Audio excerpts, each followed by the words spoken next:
Free free free. মানুহে সকলো সময়তে সকলোৰে পৰা সকলো বস্তু ফ্ৰী কিয় বিচাৰে?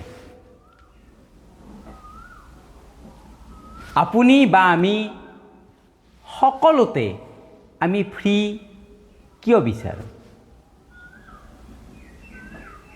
আপুনি কেতিয়াবা লক্ষ্য কৰিছেনে? মানুহে কিবা এটা দেখিলেই প্ৰথমেই কি কয়? ফ্ৰী নে?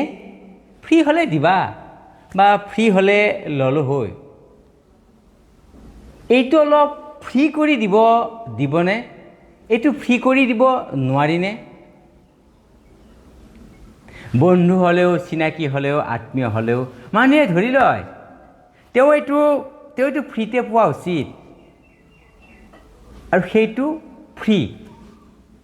কিন্তু প্ৰশ্নটো হ'ল, মানুহে কিয় ভাবে যে সকলো বস্তু ফ্ৰী হ'ব লাগে? আৰু এই ফ্ৰীতে যিটো লোৱাৰ বা পাবৰ মন থকাৰে অভ্যাসটোৱে ধীৰে ধীৰে লাহে লাহে মানুহৰ চিন্তাধাৰা সলনি কৰি দিয়ে আৰু বৰ্তমান দিছেও। আজি মই আপোনাক ক'ম কিয় মানুহবোৰে বা আমি বা আপুনি সকলো আমি ফ্ৰীতে বিচাৰোঁ আৰু এই অভ্যাসে কেনেকৈ আমাক বা আপোনাক দুৰ্বল কৰি আছে। এই যিটো ফ্ৰীতে বিচৰাৰ যিটো পদ্ধতি, ইয়াৰ সত্য কথা সেইটো অকণমান কঠিন। মানুহে যেতিয়া কিবা এটা ফ্ৰী পায় তেতিয়া তেওঁ তাৰ মূল্য বুজি নাপায়। এটা সাধাৰণ উদাহৰণ, আপুনি যদি কিবা এটা কিনে, আপুনি তাৰ যত্ন লয়, আপুনি তাক খুব আতম টোকাৰিকৈ ৰাখিব আৰু কিন্তু যদি সেই বস্তুটো, যিটো বস্তু আপুনি কিনিছিল, সেই বস্তুটো যদি ফ্ৰীতে পায় তেতিয়া কি হ'ব? আপুনি সহজেই অৱহেলা কৰিব। ক'ত কেনেকৈ পৰি আছে, কেনেকুৱা ঠাইত থ'ব লাগিছিল, থ'ব পৰা নাই, এইবোৰ চিন্তা আপুনি নকৰে। সেইটোক আপুনি অৱহেলাৰ লাগিব। এইটো ফ্ৰীতে পোৱা কিনি অনা বস্তুটোৰ আপুনি আবদাৰত ৰাখিব। কাৰণ মানুহৰ মনৰ এটা চাইক'লজি আছে, যিটোৰ বাবে মূল্য দিয়া নাই সেইটো মূল্যৱান নহয়, যিটোৰ বাবে মূল্য দিয়া হৈছে সেইটোহে মূল্যৱান। মানুহবোৰে, আপুনি বা মই স্বাভাৱিকতে সহজ পথ বিচাৰোঁ। যদি কিবা ফ্ৰী পাই যায় বা ফ্ৰী পাই যাওঁ, তেনে কষ্ট কিয় কৰিব লাগে বা কষ্ট আমি কৰিম কিয়? কিন্তু এই যিটো চিন্তাধাৰা, এই চিন্তাধাৰাই আমাক, আপোনাক, সকলোকে অলস কৰি তোলে। আজিৰ সমাজত free offer, free trial, free download, এইবোৰে মানুহক শিকাইছে ফ্ৰী শব্দটো দেখিলে আমাৰ মনটো কিবা ভাল লাগি যায়, সকলো ফ্ৰী হ'ব লাগে। এই ধাৰণাটোৱে মনটোৱে আমাক কি হৈছিল, ধীৰে ধীৰে এনে এটা অভ্যাসলৈ লৈ গৈছে যে আমি সকলো বস্তু আমি ফ্ৰীতে বিচাৰোঁ। যিজনে কষ্ট কৰি কাম কৰে তেওঁ জানে সময়ৰ মূল্য কিমান বা বস্তুটোৰ মূল্য কিমান। কিন্তু যিজনে মাথো ফ্ৰী বিচাৰে তেওঁ আনৰ কষ্ট নুবুজে, সময়ৰ মূল্য নুবুজে। কেতিয়াবা কোনোবাই 2-3 ঘণ্টা সময় দি কিবা এটা তৈয়াৰ কৰিলে আৰু আপুনি ক'লে ফ্ৰী কৰি দিবা নেকি বা ফ্ৰী কৰি দিয়া, তেতিয়া আপুনি তেওঁৰ যিটো সময়ক, তেওঁৰ কষ্টক আপুনি অৱহেলা কৰিলে, তেওঁৰ সময়ক মূল্য নিদিলে, তেওঁৰ কষ্টক অৰ্থহীন কৰি দিলে, নহয় জানো? সত্যটো হ'ল মানুহে ফ্ৰী বস্তু বিচাৰে, কিন্তু নিজৰ একো কাম আনৰ বাবে কিন্তু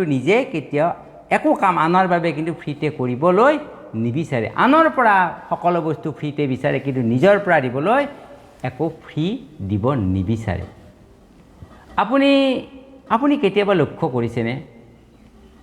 আপোনাৰ কামৰ সময়ত, আপুনি কাম কৰাৰ বিনিময়ত আপুনি মূল্য বিচাৰে, কিন্তু আনৰ কামৰ সময়ত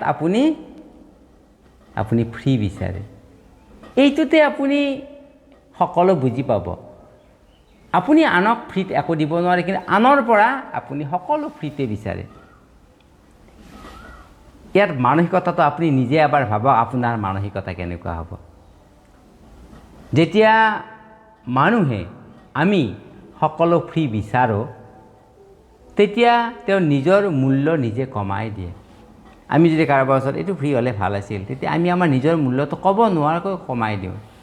কাৰণ যিজনে সকলো ফ্ৰী বিচাৰে তেওঁ কেতিয়াও নিজৰ মূল্য সৃষ্টি কৰিব নোৱাৰে।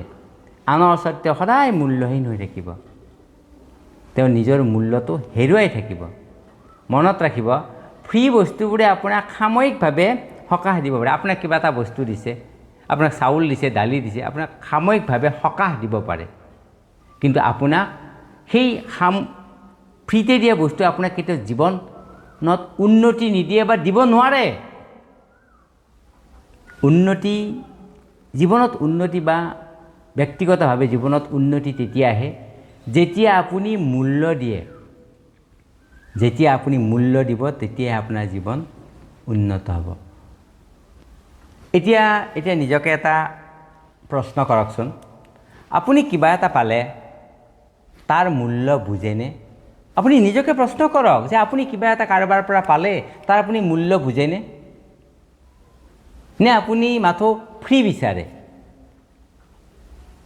কাৰণ জীৱনত যি বস্তুবোৰ সঁচাকৈ মূল্যৱান, সঁচাকৈ যিবোৰ আমাৰ জীৱনৰ কাৰণে মূল্যৱান, সেইবোৰ বস্তু কেতিয়াও ফ্ৰী নহয় বা ফ্ৰীত আপুনি নাপায়। আৰু যিজনে এই কথা বুজে,